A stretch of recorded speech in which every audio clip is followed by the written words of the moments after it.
Hey everyone, my name is Alex Fichera. I'm a business anthropologist and owner of Intuito Group and my performance coach.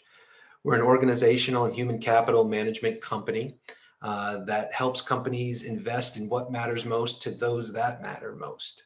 I'm so honored to have been asked to join you all in the 2021 Anthro Expo and share with you a little bit about the impact anthropology has had on my life and how I've been able to take that and share it out with those I work with.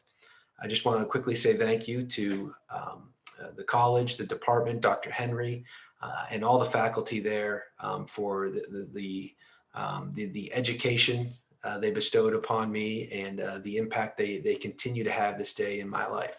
And while I think we'll get to go a little bit more in detail on Thursday the 11th, my section is 2:15 to 3 p.m., where we can go into a little bit more details on some things, some Q&A, and share a little bit more about my path.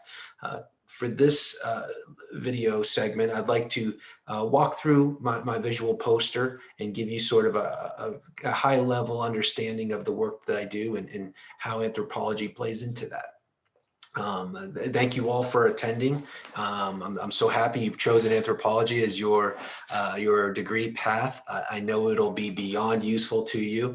Not a day goes by that I am not leveraging my degree to its fullest, and so appreciative that I was able to find a degree that not only gave me value at the time, but continues to give me value every day.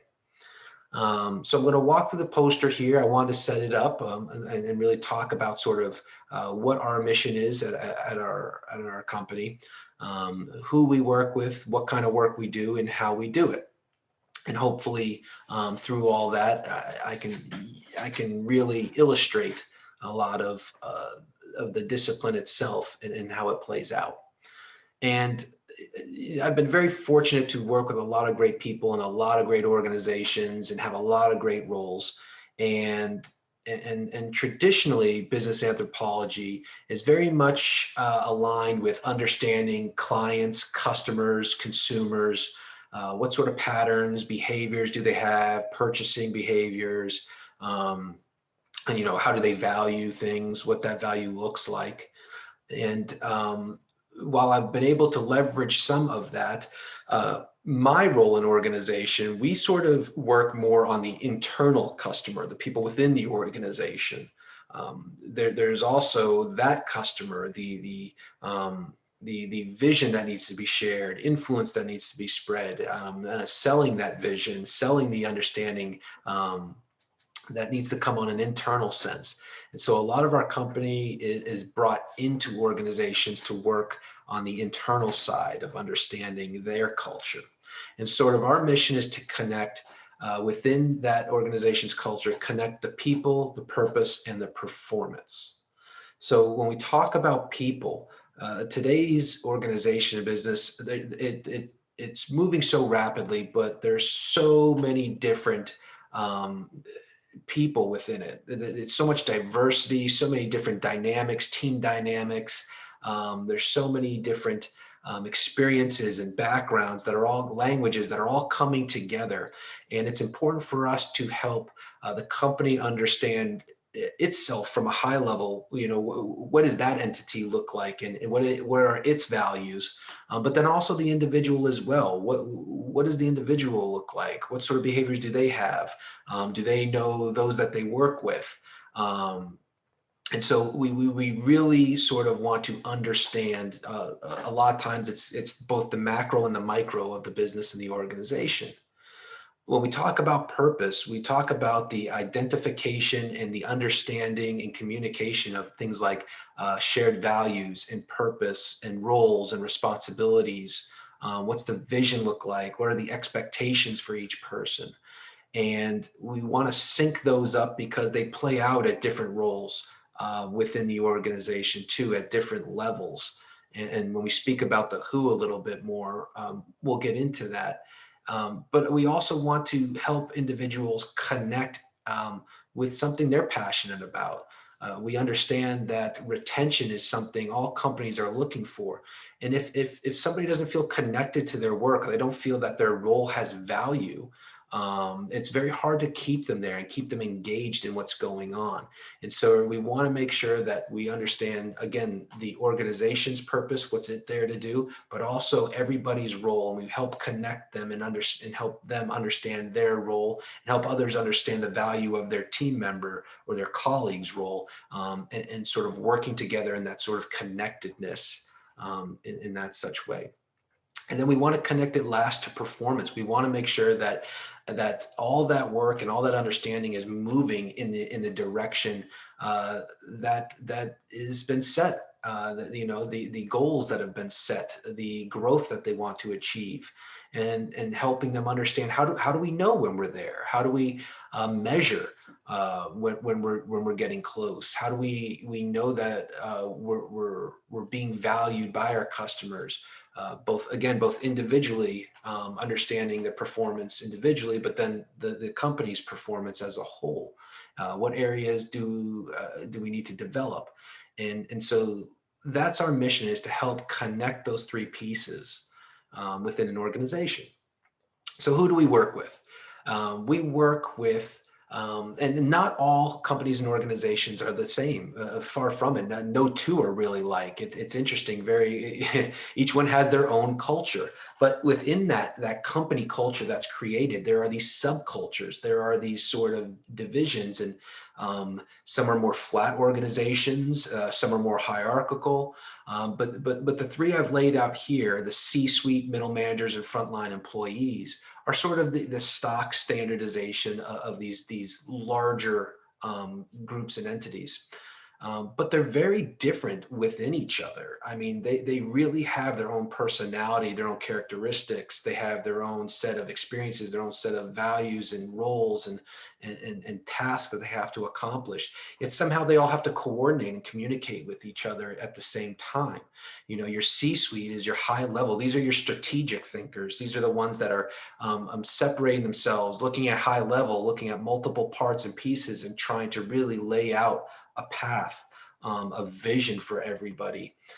Your middle managers are the people I would say are the glue of the organization. They have to not only understand the strategy that's being formed at the top, but now they have to drive that implementation down throughout the company. It's a very, very difficult sort of role to be in, but highly skilled. And typically your middle management level is where you have your most employees. The most are right there in it. And it's great to work with them at that level. Your frontline employees, these are the ones who are really the execution, the ones that are getting it done, understanding that they have to sort of know, okay, I know where we're going. A lot of it is explaining why to somebody. If you're asking somebody to go and to do this, middle management has to know, okay, why am I asking this? How much do I share with them? How do I keep them engaged and keep them motivated to go and to really execute the day-to-day operations of what's going on?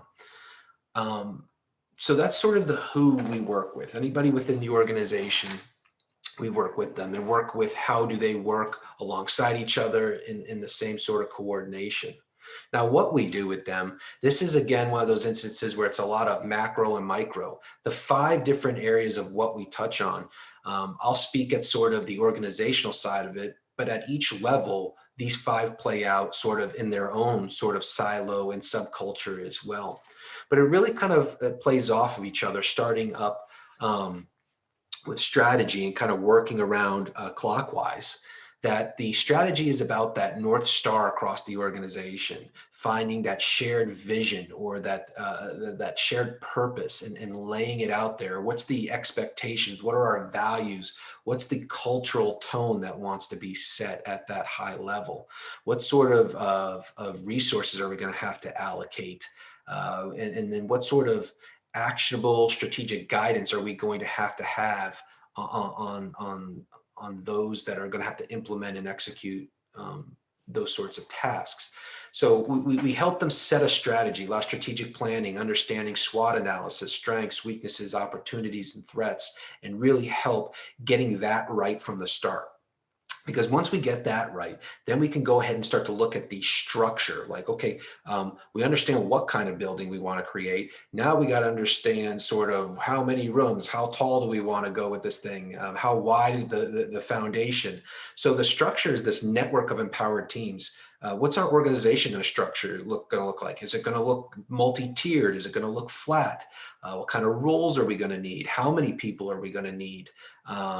What's our physical and now even virtual environment look like that's conducive to the culture that we want to have? How are we going to govern it? What sort of communities are we going to need to create within our culture?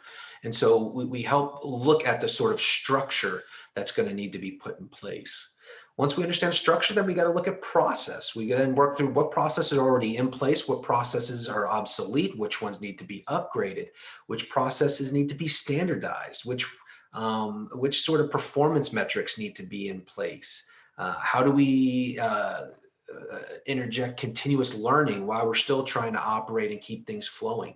So process becomes a very important next step. So we've got strategy, we've got the structure, we're working on process. Now it's time to look at people. And this is not only one of the funnest parts or most fun parts of the job, but it's really, this is where a lot of the craft comes into play, because things are just so dynamic right now with people, and where you get the right people from and who plays into what role and what sort of passion will you be able to ignite? Are you going to have to work on leadership? How do you look at role mobility, moving people within an organization? How do you onboard people? How do you create that onboarding experience, that work experience? A lot of that work is with HR, understanding compensation, understanding compliance, those sorts of parts to understanding people. How do they work together? Who communicates to who? When do they communicate? What are sort of the rules of engagement? And so now we got a broader look at it. And the last thing we look at is the technology. Okay, now that we've kind of really set the tone, we understand how to set up the structure, we know what processes need to be in place, we filled it with the right people in the right seats. Now, what sort of support can we bring in through technology and sort of these next gen capabilities, with an evolving architecture, different systems and tools? Do you develop them yourself? Do you outsource them? Do you automate? How do you deliver it to people? Is it really accomplishing what you want? How do you measure the ROI, or the return on this investment, and what it's going to mean to you? So again, on the macro side of things, we get to work on that on the high level organization, but then within each subculture, they also would go through those five as well. And so we really do a good job of helping companies sift through. We provide them with a lot of great data, insight, information, analysis that helps them make better decisions, so that they don't become costly, or they don't become a liability to the overall growth and direction that the organization wants to move in. So that brings us to the how. So how do we go about doing it? And really, it's a simple three-step process that has kind of been tried and true over our time. And the first thing we do is we analyze. We do what most of you know is the EMIC approach. We dive into that company culture. We become a part of it. We build trust with those that are in there. We communicate. We do a lot of both quantitative and qualitative analysis. We take surveys, we get evaluations and feedback, and we really drive into the organization and help really reveal a lot of the things that sometimes they just can't see because they're right in it. And so they bring us in to sort of get this as unfiltered, unbiased sort of analysis of what's taking place in what area. Well, once we have that and we sort of share those insights out, we're also asked, and what we do is say, okay, here's now our professional opinion. Based on what we've seen, we also prescribe is step two. We prescribe what sort of solutions we believe will match with the needs of the organization. If there is a lack of certain training, if there's a lack of technology, if there's a lack of a certain role that needs to be placed, or processes that aren't in, or a vision that's not complete, here are the solutions that you can use. Here are the solutions that would help seal up those areas. And sometimes we can provide those as well. Our company works with a network of colleagues. So sometimes it's not even us that comes in and does the step 3, the implementation. Sometimes we can bring in, a IT tech consultant that is good in a certain sort of a platform that needs to come in, or you want a financial advisor, or you need somebody to come in and work with your executives or CEOs. And when we can provide it, we do, but we always stay with the organization, making sure they know that we're there. We've built so much trust. We've helped them understand it. We have a lot of professional equity with those within the company. And so we want to make sure that we're staying there with them, that we're helping them communicate that within there and building a relationship. Hopefully that allows us to stay with them and make sure that they're successful in the ways that they would like to be. So that's kind of a highlighted view of what we do at Intuito Group and my performance coach. I look forward to sharing a little bit more detail with everybody on Thursday, the 11th. And thank you again for taking a moment to listen. Take care.